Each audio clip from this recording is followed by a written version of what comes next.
Good morning, everybody. We are here at the Missouri Botanical Garden. I'm Christina. This is Cassidy. And this morning we are here with Daria, and she is going to show us all around the Kemper Demonstration Gardens. So if you've been to the Missouri Botanical Garden, you know this area here where you enter and walk down through all the different gardens. And that is what we are going to show you today, and she's going to tell you a little bit more about all those spots. So we'll start out here. Hi, Daria. Hi, everyone. So my name is Daria McKelvey, and I supervise the Center for Home Gardening, which is behind us. I take care of all the indoor services that we offer, and I'll talk about those in a little bit. But like Christina said, I thought I'd just give you guys a little tour and kind of point some things out that you may not realize about our garden space, and hopefully it will give you inspired for your own gardens, that kind of thing. So the first area I wanted to point out too is this grass bed here. The cool thing is that this actually was supposed to be the area where one of the sculptures was going to be featured for the origami in the garden. That didn't happen this year. It's been pushed to next year. So you'll see kind of this next year as well. But I just love it because it's so, the movement of these like grasses is just so beautiful with the color. And one of our horticulturists also incorporated some milkweed, the Asclepias incarnata, which, if you look closely, is unfortunately covered in aphids. But that's just that's just part of growing milkweed. Aphids really like it, but they're not really going to do much damage to it. It's just going to look kind of sad. But it's really cool. You've got a milkweed bug right here, and those are harmless. They're just crawling all over it. Okay. And we were lucky enough to find a Monarch Caterpillar on one this morning.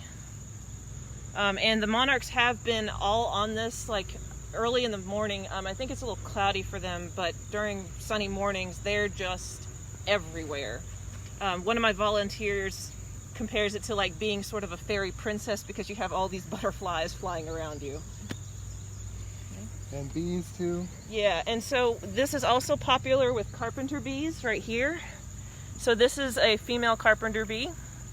And what's funny is, I got to look into this more, but in the early morning hours, the Carpenter Bees used to like to hang out on the flowers. They're not doing much.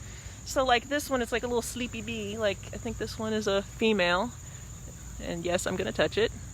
I only do that if they're, calm, but they like to they're just hanging there in the early morning hours, just very slow. And I think as the temperature, gets higher and the sun warms them up, then they start becoming more active. And this one's smorgasborded over here. Looks Oh like my it's covered in gosh, pollen. yeah. And That is definitely a bumblebee right there.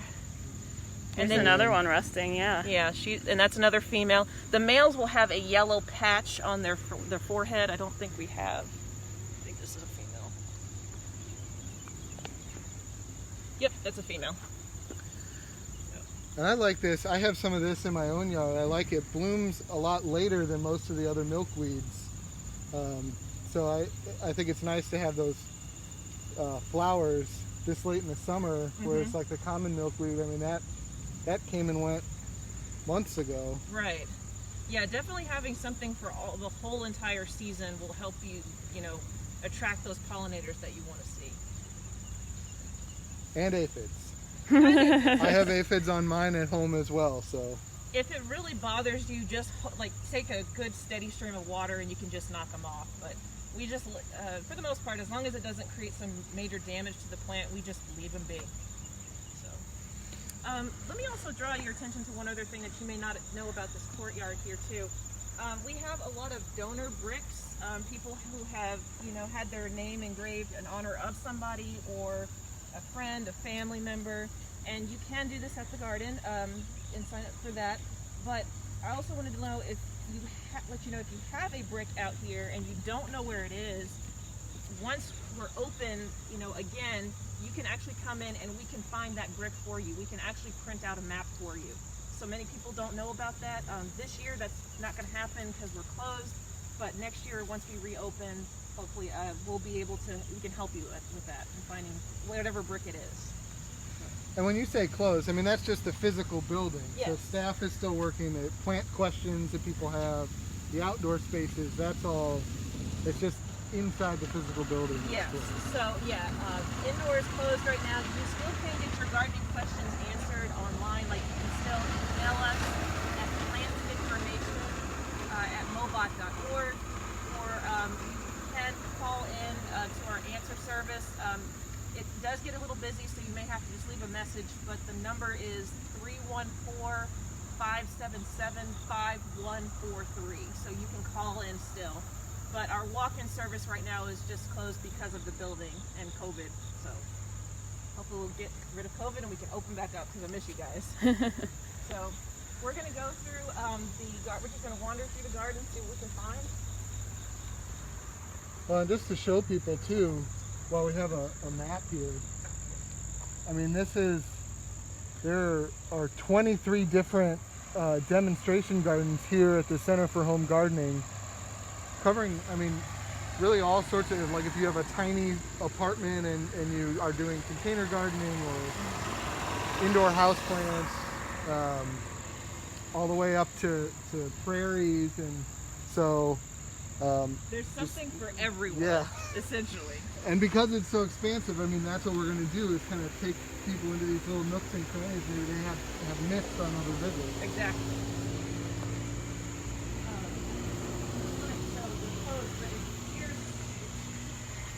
Our email addresses that you can use. So if you've never been to our gardening help website, you need to go. So much information on plants, probably more than you ever wanted to know. Plant profiles, how-to guides, fact sheets, visual guides, so much information.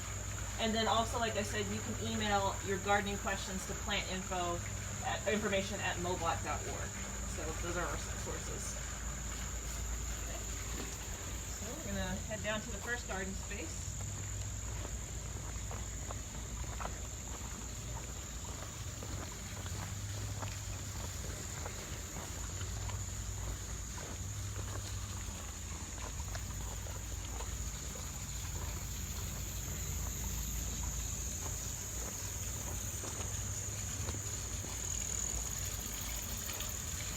So this is the terrace garden, and a lot of people come here they like to relax after walking this far. But I wanted to draw your attention to a couple of cool things. So we have 3 different hanging baskets, and they're actually edible hanging baskets. Well, this was supposed to be one for tomatoes, but unfortunately that didn't work out as well. But you can see that we do have a sweet potato vine that's doing really good. So There's one tiny little yeah, there we go. hanger on there. And see, the theme also with here at Kemper is that sometimes you are going to see plants where they look sad, and that's okay. It's because that we are actually learning from this. You know, we realize, okay, maybe this tomato is not good for this kind of arrangement. And so we try to incorporate that and expand on that in our next designs, or the horticulturist that actually puts this together. But this one is really cool. I think it's called Sweet Sunshine, and this is actually an edible pepper, and it tastes like just a mini bell pepper. It's not hot or anything. It looks just like an ornamental pepper, but this is actually one that is edible. Please don't pick the fruits and vegetables here. We want this while you're here. We want it to look pretty. But so this is just to give you an idea of something that you can do. If you don't have a huge space to grow a lot of vegetables, this is something that you can consider. And then this one is actually strawberry. So you can see, yeah. a strawberry, this is what they start out like and eventually progress. And there's 2 different types in this one. One is called Ruby Ann, and the other is Berry Basket. So we're trying different cultivars just to see what works, but you can see, just like it's a strawberry vine.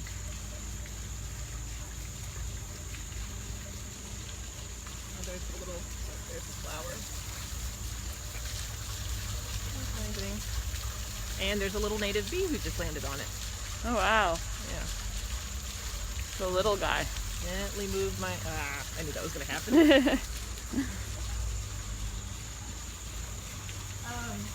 Another thing I wanted to point out, you can't see it from here, but if you've ever wondered where the entrance to the indoor beehive is, it's actually right along this wall Here, I'll go point it out real quick.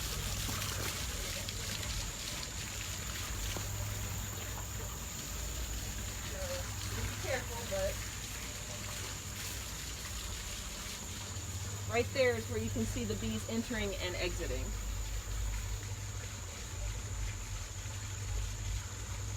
Very cool. Hello, bee. No, I'm not a flower. So the indoor hive is doing really good, and actually we'll talk about the outdoor hives a little bit later. And so I help, myself and another staff member and also our beekeeper, we help to keep these hives going. So we'll talk about that in a little bit.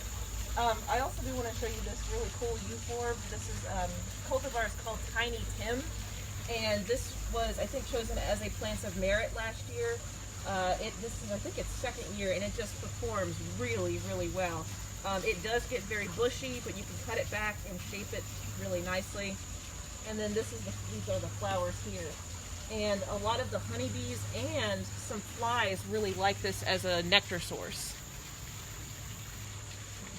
So typical euphorbia flower, but just a really, really nice plant. And we have it kind of lining the beds here. Yeah.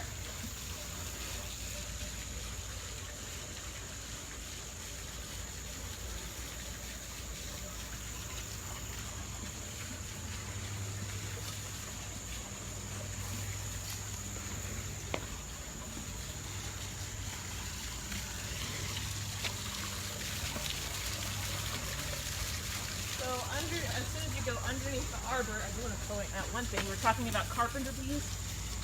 There's their hole right there. So those little perfect symmetrical, wow, holes, those are the holes that they have carved in there. And it's actually quite funny to watch them to try and get in. It's not like they get it perfectly. It's like they kind of bounce around and then finally they make it into the hole. So very. And wow. If you see, like early in the spring, the males are very territorial in the spring. So if you're walking through here, we do have a lot of wood structures, and a bee just kind of, comes right at you. It's most likely a male carpenter bee who's just trying to protect his territory. Don't worry, they don't sting. They're just trying to defend their area. I say that they have all buzz, no sting. So they're actually quite fun to mess with. So this area that you see around here is actually our ground cover border, and we get a lot of questions about, what is a good ground cover that will work for my, I could plant in my yard or fill in a space. So this area on this side and this side is also our ground cover borders. And can I mention something? Sure. And this is one of my favorite things about working here, but also for people that come to visit. I have this plant in my front yard, and until this exact moment, I had no idea what it was. But because there's a sign, and because I can see now the leaves and the flowers, like mine at home is now flowering.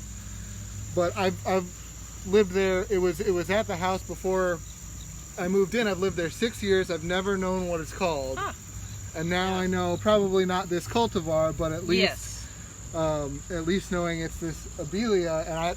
And I had no idea. So I love that about the botanical garden in general, but especially here at the home gardening center, because you have a lot of plants that you'll find in the horticulture trade. You can come here and you can go, oh, that's the plant I've got. Yes.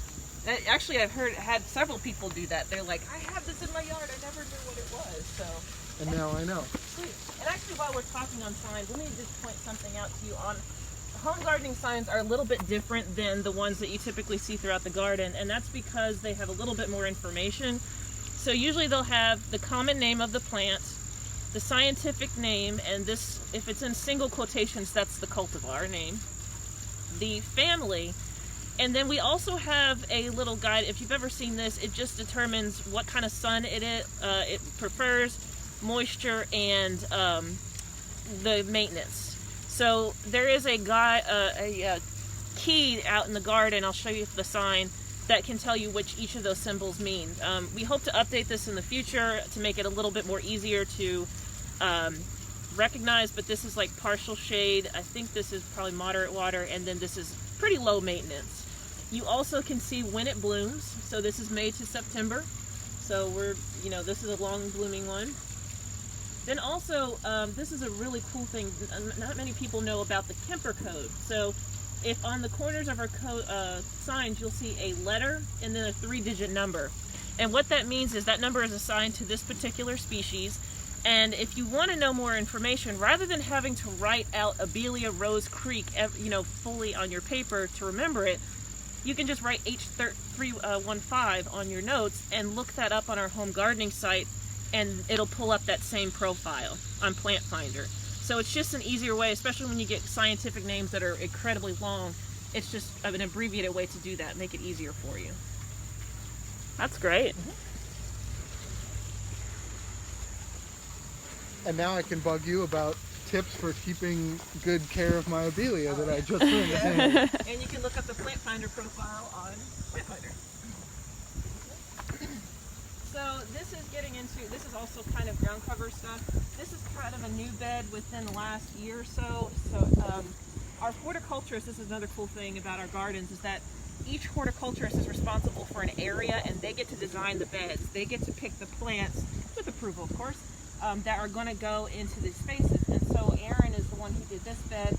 He wanted to focus on ground covers that are more for like drier, sunnier areas. So we're just testing out a few things like the hens and chicks. I'm really actually surprised that these are hanging on. One of my favorite succulents. So they're doing pretty good. We've got some sedums, grasses, and then we have some red yuccas over in the back too. So this is going to be an area like if you have a really sunny area that's a little bit heat intense, this is some plants that could give you an idea to put in your yard. And I see some cacti over there also. Mm-hmm. Cacti as well. Yeah, it continues on all through here. And some of the Adam's needle yucca is another really good one that does well here. Now you're coming into our grass beds, and so this is what we call our mini meadow. This was the first time we tried this year. So a couple of us went to the UK last year and got some inspiration of doing a meadow that incorporates not just grasses but also a few flower species. So this is the first year we tried this just to see what would happen, and it's actually filled in pretty good. Again, it's a trial, and this grass right here, the buffalo grass, is actually the same grass that's right over there in that grass bed. So Aaron just mowed it. That's what it looks like if you cut it back. But if you have an area that needs to be filled in, this is kind of what it's going to look like. So you can use it as a sort of a turf grass alternative, or you can let it grow. Now this is another part of the learning process. We do see some runners here, so if you're trying to keep your grass, contained and nice, this one might, grow a little outside of those beds. So we're going to look into that next year to see if we can keep things more within the bed. But still very thick, very lush. And I remember last year, this grass got pretty tall over here, and I came by and a fox was actually resting in it. Like, it was cold outside, but I think the warmth from that grass, he was probably just snug. That's actually quite cute. Yeah, so these two grass beds right here are your warm season. So buffalo grass and a grama mix, and then your zoysia right here. And then the rest of the plots here are different mixes of turf grass. Cool season grasses. So you can kind of get an idea of what your grass would look like at certain times. And let's see, the one, you can see my hand here, this tall fescue, the winning colors mix, is actually the one that we use in the landscape all throughout the garden. So you can see it's really, really nice. Yeah. So we're just trying things out, seeing, what works, what doesn't. If something doesn't work, we'll take it out and try something new. And then that's great for people to come here and see what might not work in their yards if they live here locally as well. Absolutely. And that's what we're trying to do, is trying to, learn about what works for our region. So this is kind of getting into our ferns and different textures here. And I always say that a lot of people want to know what works good for like partially shaded areas. And I always recommend that they come underneath this arbor, because it does get some sun, but it allows you to see what grows. Like if you are interested in some color and texture, these are different ferns that you can incorporate into your landscape. Personally, the Japanese painted ferns are one of my favorites, but these grow in really shady areas. And then further down we have hostas as well, which are great shade plants. But if you have deer, don't plant hostas. That's like candy for them. And so now we're going to get into, this is one of the most popular spots, our vegetable garden. So as you can see, it is exploding everywhere. Yes, it's so bright and beautiful. Let's see, there's several things. So this is a really nice flower here. This is a butterfly flower. And it's just the color is like, that is a true blue flower. It's not purple or anything, that is true blue. And I think you can make teas out of this one. It has quite a few bit of uses, but it does really well. This is the second year we've grown it. Let's see. If you look along the back wall right there, that is what's called a living wall. And so we are working with a company called Greenwall Ventures, and they are helping us so that you can see that if you didn't have, all this land space for vegetable growing, you can still grow plants on your wall or some type of structure. So in this one in particular, there's marigolds, there's strawberry, rosemary, sage. I think there's one or two more, but you can grow things right off the side of your wall, vegetables and other things. And we're starting a program with them too. You can actually go online. It's called Vardening, like vegetable and gardening together. Vardening.com, I believe.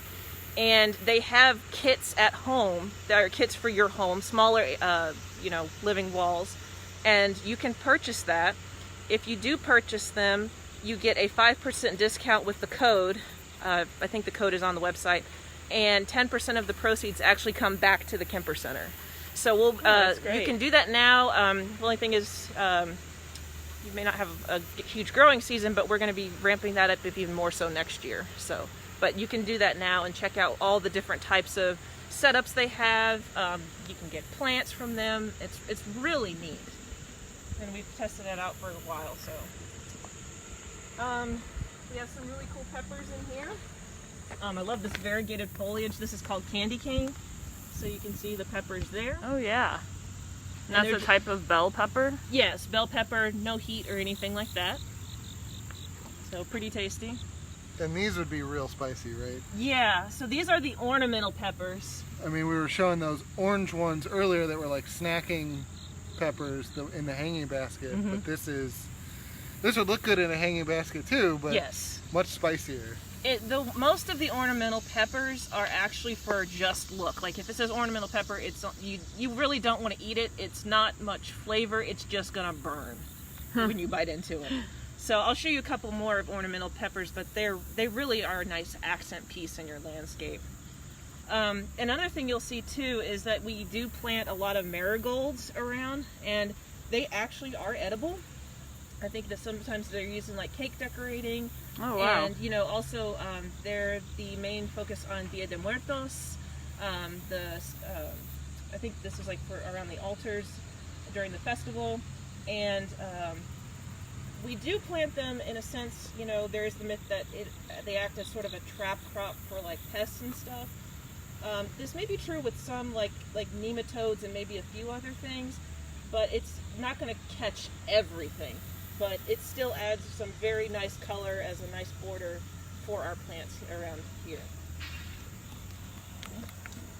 And then on this side, this is where all of our tomatoes are. The really cool one, let's see if I can get in here. So, I'll just stay right here. I don't know if you can see this pretty good. Yeah. This one is called Midnight Snack, and once it kind of gets a reddish color, it's pretty ripe, and they're very good.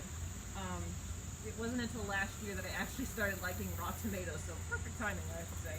But these are really good, and they have a nice sweet taste to them. And then This one is really cool. This is like a little pear shape. These are also very sweet. So once they turn completely yellow, they'll be ready to eat. And we do get a lot of questions, like people ask, what do we do with the vegetables? Well, we don't produce enough to give to any organization in the city, and it's very inconsistent. It just depends on what works. So last year what we started doing is actually selling the produce at the Center for Home Gardening. So you could, just for a small fee, you could actually sample some of the things that we grew here. Peppers, tomatoes, hot stuff, just a wide variety of things. Unfortunately with COVID that we couldn't do that this year, but we hope to bring that back next year. So you might be able to have some fresh veggies next year. Nice. Someone actually just asked that in the comments. Oh, there you go. So that's perfect timing. Sweet. And yeah, these are some dwarf tomatoes that we're trying to grow as well. They don't look the greatest. It hasn't been a great year for tomatoes, but we're having trouble with this one because we don't know exactly when it's ripe. Like by the time it actually kind of reds up, it just doesn't work. So we're trying to, that may be a cultivar we may not bring back next year. There's one that is getting a little red, but there's some issues with it. So we don't know. It's still very, like, even when it gets red, it just doesn't, it's not ripe as it should be. And you're saying it's not just me being a terrible vegetable gardener. It's been a bad year for tomatoes in general, so it's not all my fault. No, exactly. Okay. Maybe just a little bit. No, just kidding. But yeah, and that's the thing, even out here, like, Kemper is not immune to having pest and disease issues or, plants, failing. We encounter that all the time out here. So we try to work through that, try to learn from it, and teach you guys about it. Well, and in particular as well, the vegetable garden area was planted way late in the season, way later than usual because of staffing restrictions and those things. So that's another, like, sort of hitch in the chain or whatever that's the thing is that I'm actually really impressed how well the vegetables are doing considering they were planted. I think it was 3 weeks or a month later than usual. It was pretty late, and also we had a lot of wet weather early in the spring, so it took some time before we could actually get the stuff out here. So it was touch and go at first. We even had to, on some of the tomatoes I was out here, we had to find a couple of ones that were volunteers from last year and plant those because some of the other ones failed. It was just too wet. So yeah, we did get lucky that things did pop up. I do want to draw your attention to these. These are papayas. And as you can see, there's flowers at the top. And if you just look down, you can see how the fruit is developing. And what's amazing is this is 1 year of growth. This whole plant is 1 year. Oh my gosh. Yeah. Well, I'm going to step back so that we can show the full size of the trees here. Yeah. So this is just 1 year of growth. Wow. So we will take them out, like they are not hardy here. So we'll actually take them back. I don't know, we might store them in the greenhouse or just repropagate them from seeds for next year, but they're very impressive. So, and then right underneath it, we've got a couple of more ornamental species. So I really like this one. The Chinese 5-color. Wow. Purple, orange, red, yellow. All the colors, right there on the plant. So those, again, I wouldn't eat. And then there's another, this is also an ornamental pepper here, but with purple foliage. So just showing the differences. Yeah. That's awesome. I've never seen that with all those colors. Mm-hmm. It does really well. You do have to stake it, as you can see, but just the vibrant colors of, is really interesting. Yeah. Down here. So over here we've got a couple of more peppers. So there's this one's funny. This one is the Murasaki purple, very dark color, but just tastes like a regular bell pepper. We've got the Bananarama, and I don't know where it is, but it's not in here, but there's a cultivar we grew. It's called habanada. So it is actually a habanero. It's over there. Oh, I missed it. Yeah, it's back by the tomatoes. It's called habanada. It is a habanero pepper, but they've bred it so that it doesn't have the heat of that, so you can enjoy it just like a regular pepper, which I think is cool. I can't tolerate spicy stuff. The Emerald Fire is another hot pepper right here, and this is a little bit spicy. It's more like a jalapeno. And this one we've grown before, and it does really well. We've got these in cages to give them some support, but as you can see, they're very compact. And I think what's really interesting with peppers, as we're going through and showing all these different varieties, they're all the same species. They're all that Capsicum annuum. Yeah, but so from those ornamental peppers to these hot peppers, the banana pepper, I mean, they're all the same species. They've just been bred over the years for those different characteristics, the heat or the look or the color.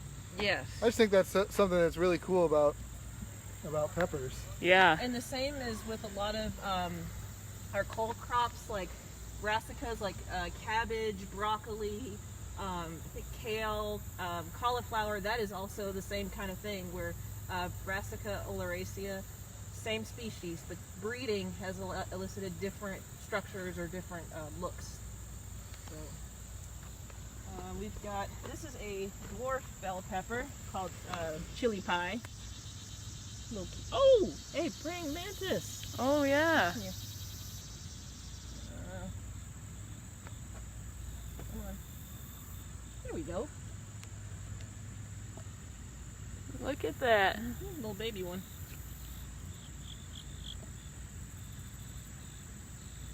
Okay. There's your 15 seconds of thing. There we go.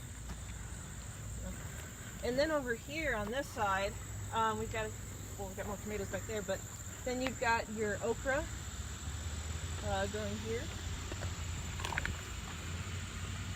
I love okra. And then you may not see it, but we also have eggplants. They're kind of tough here. Let's see. Okay, here's a baby one. Okay, I think this is the one.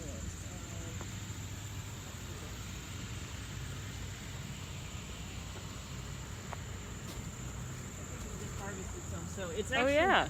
So they're gonna probably get about that long. Wow. So still got some ways to go. Yeah. So these are little ones. Yeah. And there's some back there that look like red onions behind you, like just Oh yeah. big round balls instead Oh of. yeah. So this is a different cultivar. So see how big. And actually, this is small. I don't know if this is the same cultivar as last year, but there was one that was almost as big as both my, like could fit like about this big in my hands. Oh my gosh. So. And is that Tomatillo? Yes. this Over is there? Tomatillo. Right there. The These are little finally papery just covers. finally just started getting a couple that came started fruiting. So, and then we've got artichokes here. Oh wow. Yeah, but they're not going to produce an artichoke within this season. It's since we get cold, it'll knock them back. I think they're like annual here, sort of biennial. Gotcha.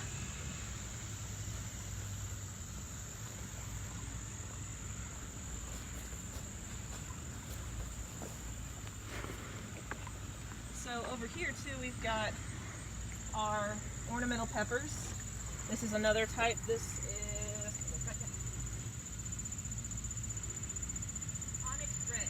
Onyx red. Yes. So I really like this one just for the dark foliage, and it does stupendous. And you can even see like here the tiny flowers, tiny little purple flowers. There's one.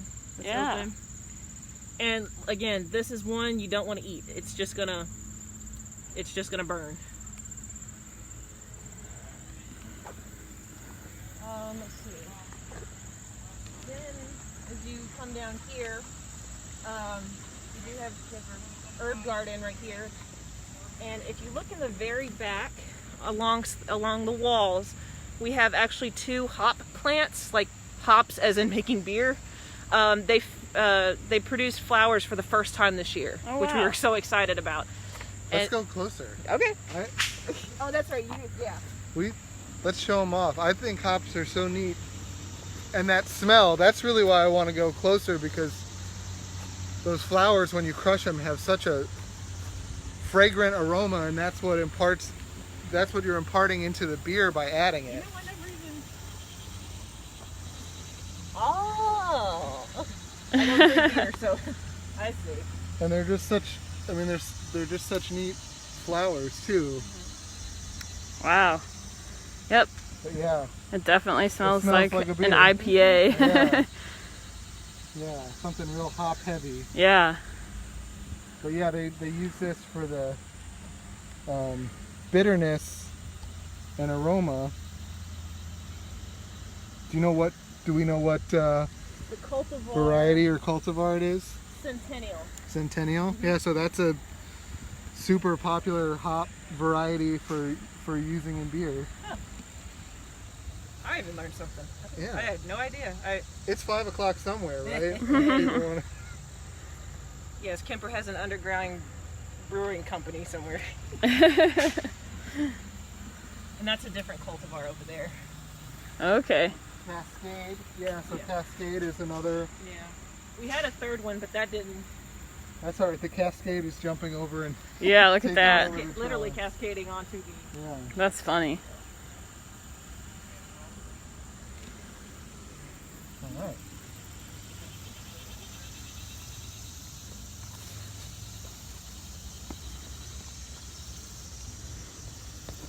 Another thing I want to point out is like the rosemary. For here in St. Louis, rosemary is kind of considered an annual. So we have to, this is, 1 years of growth, but we tend to keep a couple of specimens in pots. So I think this big one is about 3-4 years old. So if you wanted to keep rosemary, you can bring it in the winter, like keep it in a greenhouse, and you can bring it back out the next year. We have a hoop house as well where we keep rosemary because it does keep warm in the wintertime. We're able to leave it in as, for multiple years, but most of the time it's going to be treated as an annual.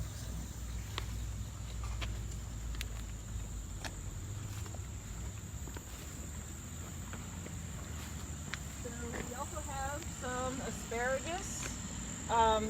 We had a kind of weird year with the asparagus. We had, I think, this area right here was just recently planted, so there's been you can see there's kind of a difference in the sizing from here to here.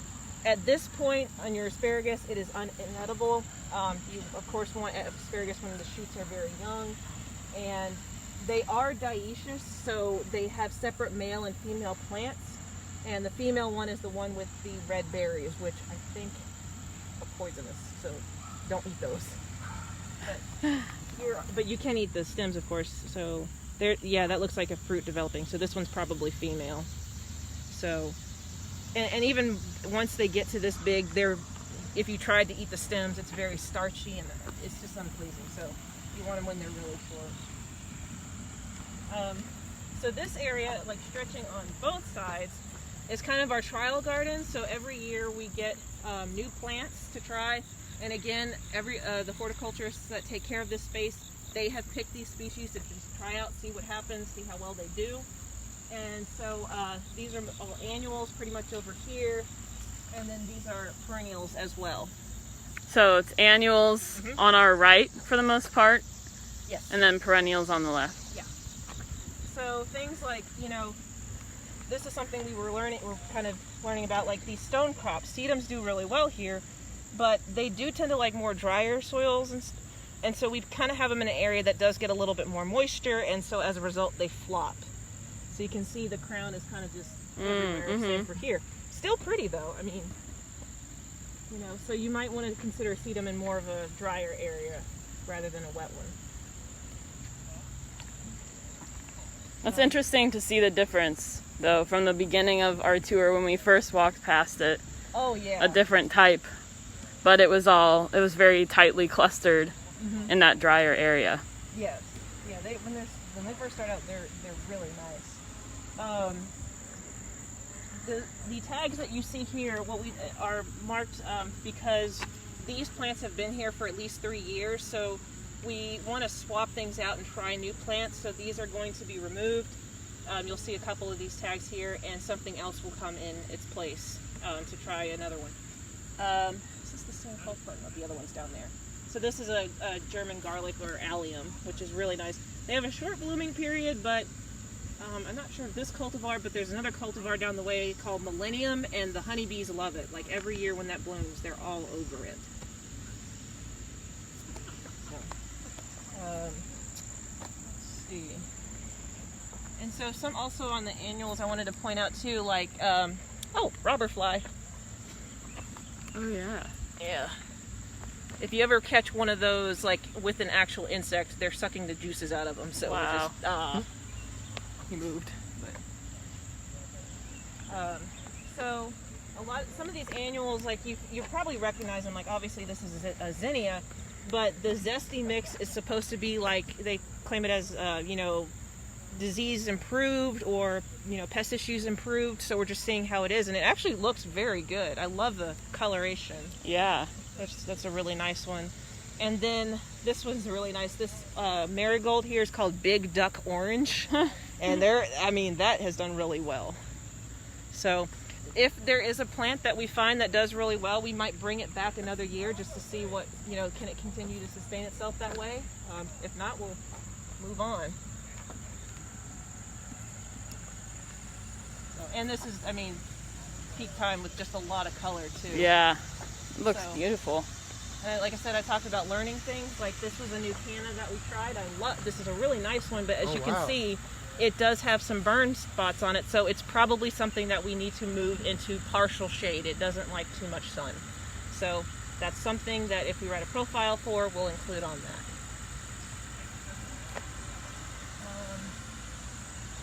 Let's go this way and then we'll circle back.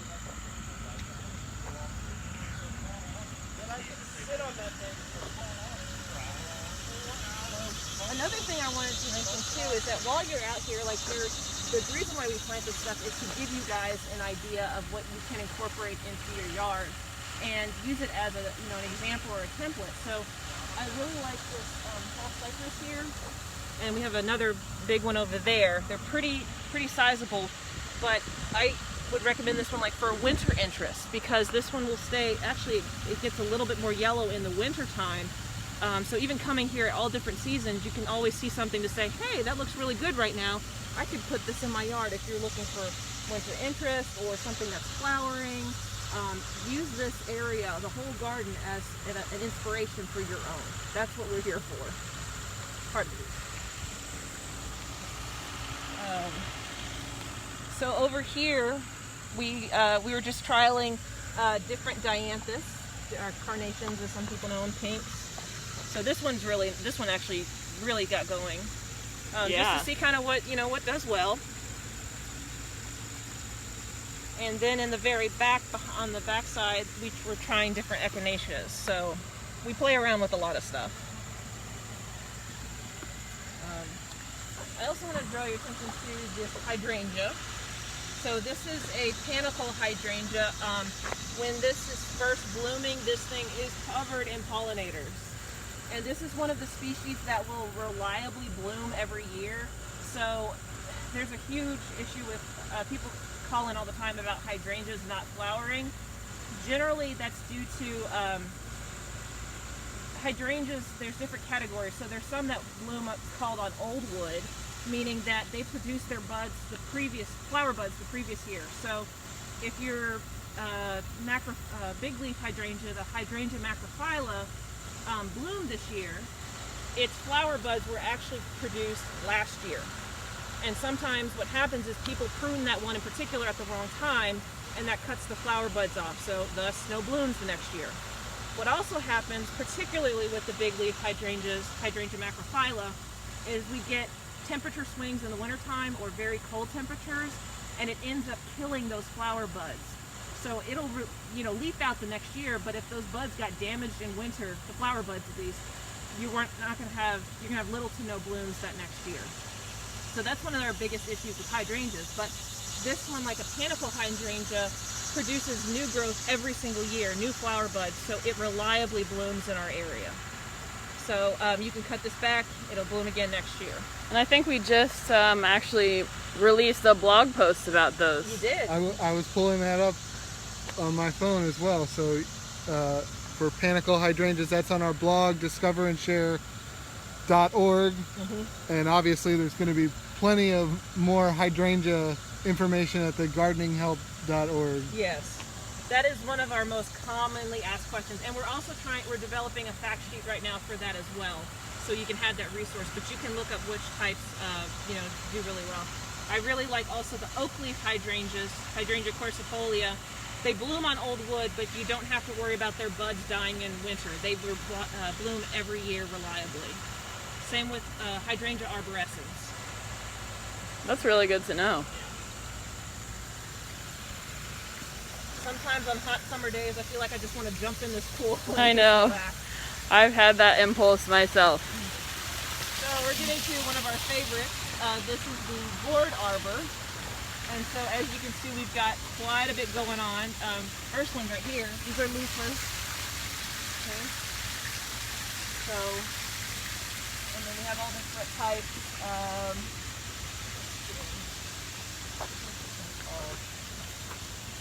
This bumpy one right here is called Lunch Lady. And there is kind of Lunch Lady is kind of a mix, so they're kind of interspersed in here. And like I said, just like any other garden or home gardener, we do sometimes have issues with the gourds, pest-wise. Like there's a potato beetle that always gets them in the early part of the year, and so we do have to manage that. But as you can see, they're doing really well. We are getting fruit, and on some of them we have actually interplanted like flowering vines as well, to kind of give them a little bit more prettiness added to them, because they can kind of get sad eventually at some point. And sometimes we have to deal with borers as well. So it's a challenge, but it's worth it when they do end up in. Yeah, that's so cool.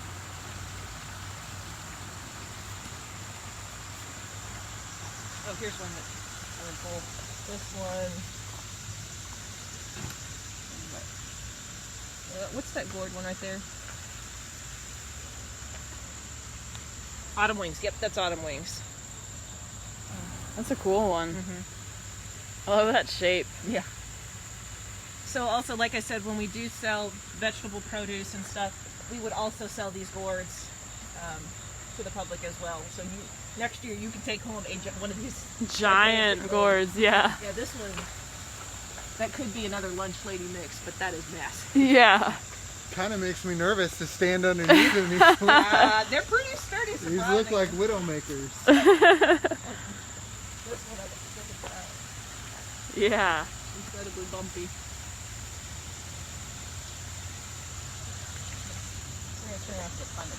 Awesome.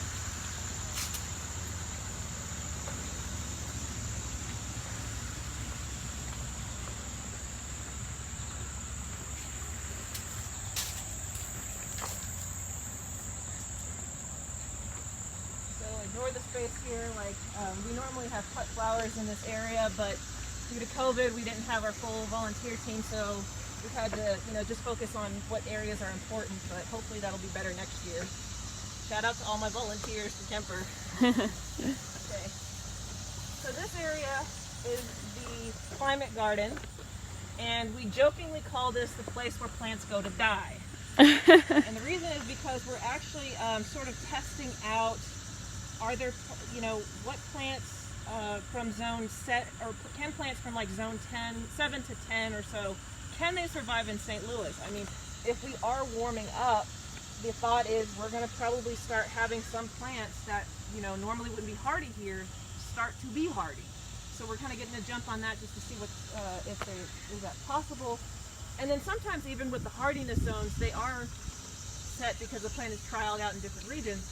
But it's not trialed out everywhere, so we just want to see, is it actually a zone 7 or 8? Can it actually grow in St. Louis? So this area right here is our tropical bed, and when you come over here, one of the cool things is you have some unique tags. Now these haven't been updated because we have this garden closed off, but you'll have a tag that tells you what year it's on. So this is actually year 2, and I'll explain that in a minute. And it'll have another tag that shows the zone.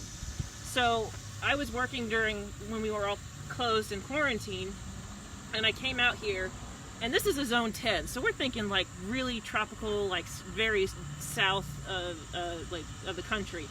And I came out here, and I kid you not, there was a purple heart vine, or this is spider lily, that was growing. I couldn't believe it. Like during March and April? Yes. Oh my gosh. Like this came back. I don't know how. I mean, it's a zone 10. Really that should have killed, the cold should have killed it. And maybe it was because we had a mild winter that it was allowed to survive. But I was just flabbergasted that I actually saw a zone 10 come back. So wow. That's the fun part of this. It's like things that you don't expect happen like that. Wow. Yeah. And could you just remind everyone that's watching what zone St. Louis is? We are zone 6, so some areas are zone 6A, which is, or in 6B, and then down in the boot heel, you'd be zone 7. Okay, so there's about three zones. So we get relatively cold, winter time. That's really what the zones are based off of. And if you type in like a Google USDA hardiness zone, it'll pull up the map for the entire United States. So, and you can even just type in your zip code and it'll show you what zone you are in. And that's what you see on plant tags. That's what you determine whether or not your plant is going to be hardy in that area. So it's periodically, I think every 20 years or so, they will update it. There was one released in 06 and then 12. And, just as temperatures change, those hardiness zones are shifting. So, maybe later on we'll have to see another map. Well, when we talk about hardiness as well, I mean, these are tropical, so clearly you're trialing these to see if they'll survive the winters. Yes. But it can work the other way, and where St. Louis gets too hot. And so that hardiness zone can also help you know if you're planting something that maybe isn't going to make it through the summer. Mm-hmm. That may be used to, but now it doesn't because it's warming up potentially. Yeah. And there was a heat zone map that was started by one of the horticultural organizations. I have not seen an updated version of it, and actually it's very difficult to locate online. So I do think having that map is valuable because, yes, heat is also important in how well your plant will do. Hardiness does very well, but it would be nice to have that updated. I don't know if that's in the works or if that's going to happen, but heat and cold would play a role. And you can kind of cheat it too a little bit. Like if you have a tropical and you can plant it in a sheltered area, I mean, so you can Yes. You can work your way around some of those, or if you live in the city versus out in the county. Out in the county or in some of the other counties around us, there's definitely a heat island effect Yes. in the city, Mm-hmm. so it's a little bit warmer here through the winter than it is maybe 20 miles in either direction Mm-hmm. from here. Yeah, so if you're out in the county, yes, you will probably be more prone to more colder temperatures, more swings. In the city, it's a little bit warmer. Some say about probably getting close to zone 7 a little bit. But yeah, that has a huge factor in it too. And yeah, so a lot of these, and you'll see this with plants in all throughout the garden.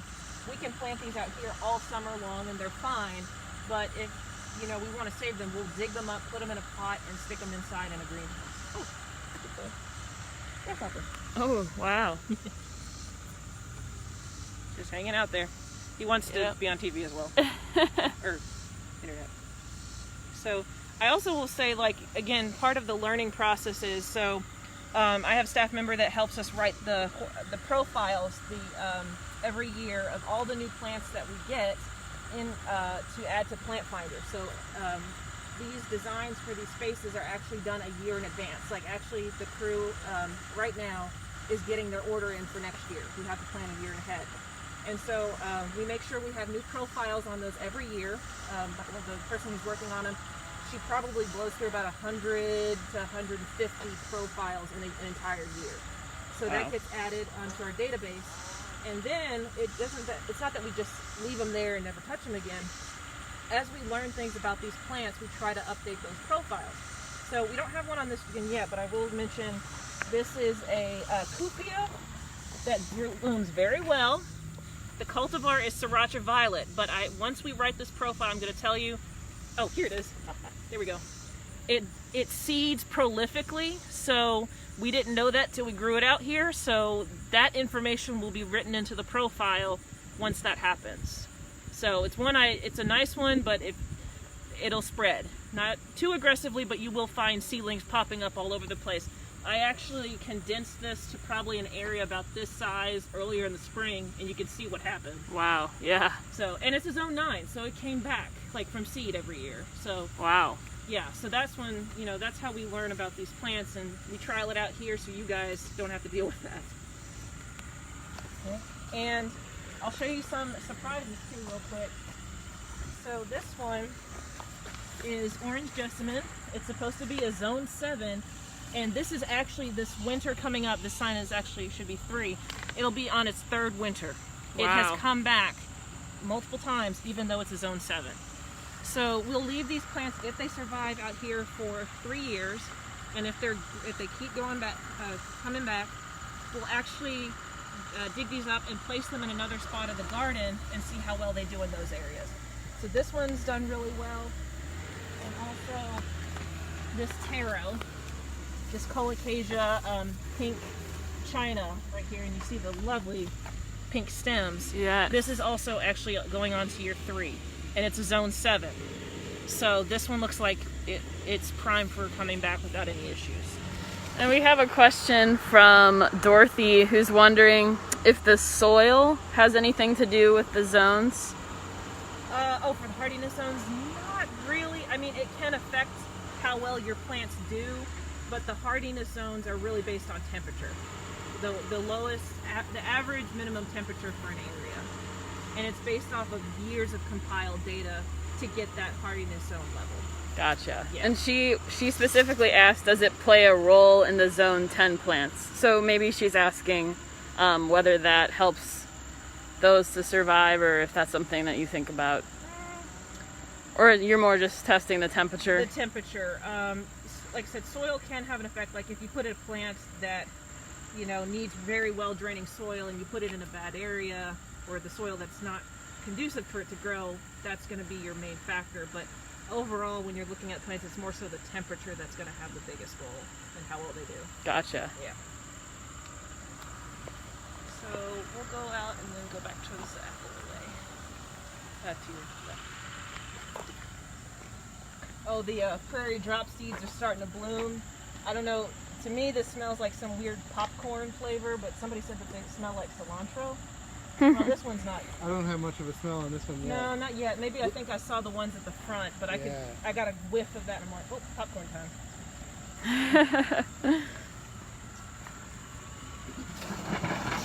Thank you.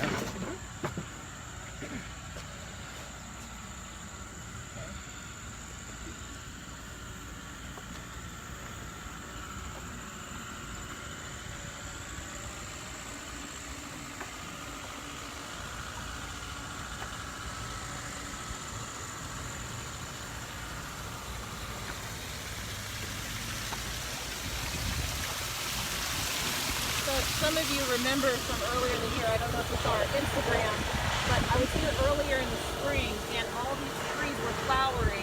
They dropped all their petals and there was like a pink carpet that stretched all the way to the end. So hopefully I'll see that again next year. That was really cool. That was. It was like a pink snowfall too. I also wanted to point out our, can you guys hear us okay? I think you'll just have to yell a little bit longer. Okay, I'll stand really close to the camera. Yeah, there you go. Okay, so if you look here, there's the structure right there. That is our purple Martin house. And so we have a volunteer that takes care of that house every single year. Actually, 2 volunteers. And there's one also at the Bayer Center across Van Deventer as well. And so throughout the spring season, they will check on them. They'll make sure that they're cleaned out, make sure the birds are nesting, and we actually even count how many eggs and nestlings that we have. So it's a really cool process to watch. The birds have already vacated, but earlier in the summer, you'll hear them circling around, like calling out, and it's actually pretty neat to see. So And just to mention, the reason that it's a little hard to hear us right now, as you can see, this is an area of Kemper that's undergoing renovation. So this was a prairie garden, and they've dug out the old paths. They've taken out all the plants. I've heard something like 7 truckloads of gravel and soil have been pulled out of here. And so they're putting in new irrigation lines, and this is a multi-phase project. It will still be a prairie garden. Yes. But that's why there's a little bit of loud, why we're having to talk over some of the construction that's happening right now. Right. And so what the project is like, as you guys know, native plants are the newest thing. Well, not newest thing, but a very popular topic. And so what we're trying to do is, you know, sometimes with native plants, there are those that do get a little out of hand, or they're not conducive to like a small garden space. So we're trying to select cultivars or nativars with some native plants that are a little bit more well behaved, and actually plant them out so you can see what you could incorporate into your yard. So it is going to take place in 3 phases. So phase 1 is already complete pretty much over here. You can see all of the new plants that have gone in. And then the middle section and over here will be phase 2 and 3. So they're ripping out the old pathway. They're going to refill it and put down some new stones so that it'll be easier to walk through. And then also incorporate more native and nativar plants in that area as well. So that's why there's all this construction. So it'll take a couple years to do that, but as you can see, it is progressing. And then also, if you look at the very top, that is our butterfly garden. We're not going to go up there because of construction right now, but it's meant to attract different butterflies. And so there's like some coneflower, liatris, the hibiscus, like the dinner plate size, all different kinds of cool things that will attract butterflies. It's looking really good right now. I wish you could see it. I can see a tiger swallowtail up there right now. Oh, nice. Flapping around. Yeah, so it's a really nice little area, and there's even like a little, you know, pond up there for a water source. I've seen a finch taking a drink up there. It's just really nice and tranquil when there's no construction. So right. So another thing I'm going to take you into is the bird garden, which has also been closed off. So just to show you, this is actually the stonework that's going to go over in the prairie. We're just using this as a holding area. Oops, sorry. No, you're good. So I wanted to show, like I said, we're trying new things. And ooh, what is this? Huh? Oh, whoops. Is that a passion fruit? Yep, that is a passion vine. So that is the fruit there. The flowers are so cool. Oh my god. Oh, there's no flowers. Yeah, they are. Well, there's one on that one up at the very top. Oh yeah, let's see if we can show it. I squeezed the fruit in it and it caved immediately. It's just like air. Really? Not. Oh yeah. So yeah, they look otherworldly. Like they don't look like they should belong in. It seems like they should belong from another country. Yeah. They're so detailed. But yes, these are really nice vines. Yeah, and I've read a little bit into it, like why they're called passion flowers. It's actually a religious reference, and there's all sorts of just the structure of the flower, some religious symbology that's kind of been imposed on the way the flower is constructed. So it's a really neat plant to read up on. And the fruits are edible, right? Some of them are. I feel like the Great British Baking Show talks about passion fruit. Yes, passion fruit is actually, now I think about it. I don't know that this is ripe, but No. I figured just to There's all the seeds. show the yeah, inside. look at that. Ovules. That'll become seeds. I always say never eat a plant unless you are 110% sure you know what it is. Because there are some out there that will put you either in the hospital or 6 feet under. So there's my PSA for the day. And don't pick our fruits either when you're here. Yes, please don't. I know it's tempting. That was for educational purposes only. Yeah.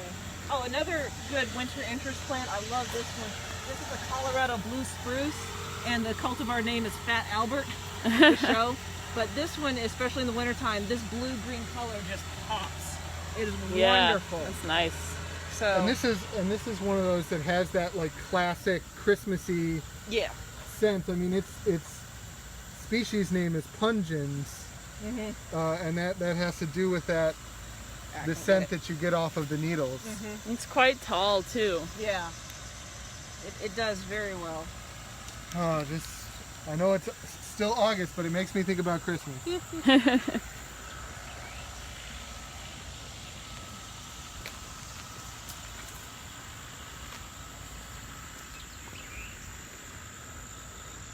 this is something that's new, and hopefully you'll get to see it next year. So this used to be a pond, and it was kind of a pain to muck it out every single year. So we were like, let's do something different. So we actually created our own bog garden. So we had, built up the soil first with a lot of this pine needles and other substances to kind of give it an acidic, pH. And then this is the first year that we've planted a couple of different bog-loving plants, like the pitcher plants. We had a Venus flytrap. I think this is the only one that's survived. Oh, there's yep, right there. They're not too happy. They're very temperamental naturally anyway, so we were just giving it a shot. And we actually will leave these in here over wintertime and just see if they come back. It's just to see if we can do this, and if not, we'll just replant them. But it's done pretty good for this area.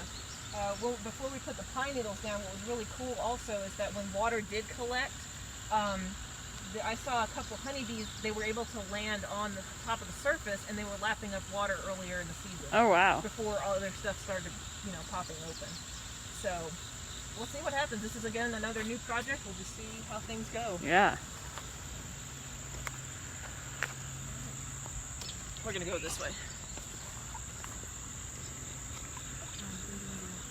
Yeah, let's do it.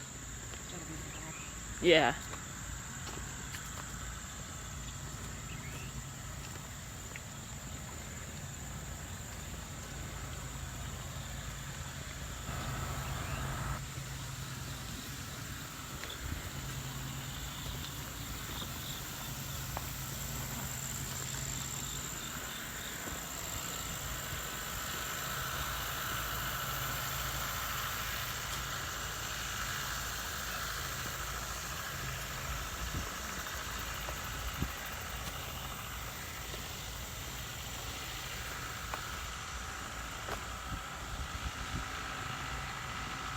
So we're going to, for the last part, stop on our tour, the honeybee hives, which I know a lot of people enjoy watching. See how they're doing.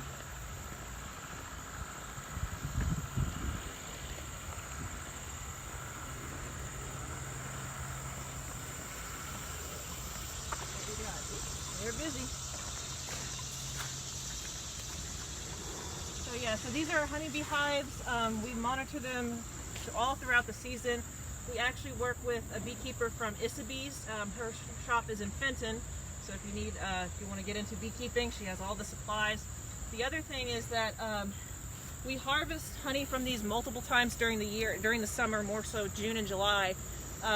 They'll have what's called supers, which are other like honey store boxes, and we'll take those off, process the honey, and it's sold at Issabees. So if you want to try garden honey from these hives, go to Issabees. It's delicious, and it goes out pretty quickly too. So actually within about the next hour or so, we'll be checking on them.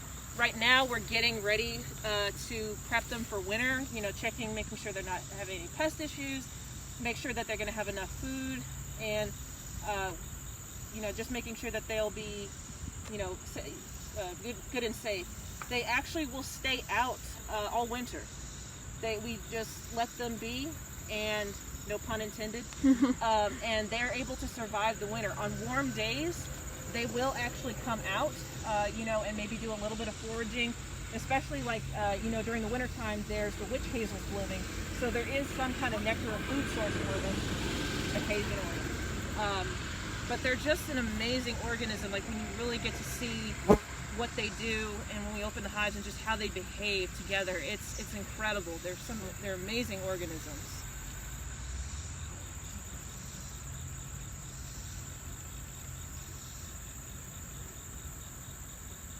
and I'm trying to think, I don't know how much honey we got off of this year, but it was probably a couple 100 pounds, because I just helped fill we had 2 buckets and they were about 90 pounds. Wow. Total. So it's heavy. And what kind of flowers, you know how if you go to the store you usually see clover honey? Mm-hmm. So what kind of honey would you call this that the bees produce here? Or is it just kind of a mix of everything? It's a mix of everything. I'm pretty sure all these bees have been out through our gardens, especially around Kemper, and maybe even some other places like, behind us is the Chinese garden. Whenever things bloom, they'll be out there too. So it's a blend of flowers, and the flavor is unique. It really depends. You're going to get a slightly different flavor every year. And what I found is I tend to like the earlier blooming honey. It's a lighter color, and it's not. It's still very flavorful, but very sweet. And then as the season gets progressively, progresses on, then it starts getting a little bit darker. You're kind of in the path. Yeah. So they're just coming in and out, in and out. Same with the indoor hive too, which we help manage. The bees stay in there all winter, and if it warms up, they will leave too. We don't harvest honey off of the indoor hive, and the reason is because it's not the ideal size for a colony like these boxes. So we have to pay attention to them a little bit more closely, and so whatever they bring in, that's what they get to keep. We may actually provide some extra food source for them, like a sugar solution, which will be fine, but we don't harvest anything off of them, just in here. So I'll be suiting up in a little bit, and hope they've done really, really well this year. Yeah. The colonies are really, really strong, so we'll see how they're doing. Yeah. Well, great. This was our last stop on the tour, and you've got to suit up in a minute here. So. But I think it's worth mentioning. We've been walking around for a little over an hour.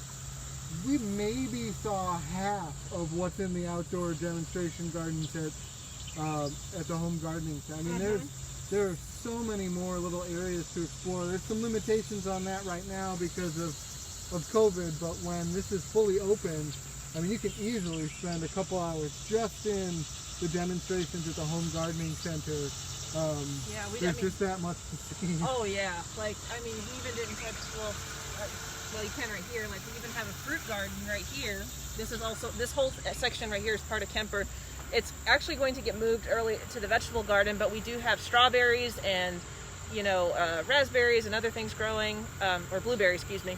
And then we even have some ornamental beds further up. So yeah, there is so much to cover, and you could spend hours if you're trying to get ideas for your garden. Come out here, send us an email, and we just have the Carver garden.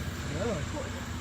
We have water lilies in the Carver garden. We didn't even get to touch that. So there's so much to see, and if you have any questions, just email us at gardeninghelp.org again, and I really hope that next year my staff and our volunteers can be open again and help you guys. We are open. When we are open, you can just walk in and ask any plant question you have. It's included with garden admission. You can just walk in the building and talk to us, and we can help you out. So this is what we're here for, and we hope you enjoy it. Thank you everyone for tuning in, and thanks Daria for leading us on this awesome tour. You're welcome. And we'll see you all later.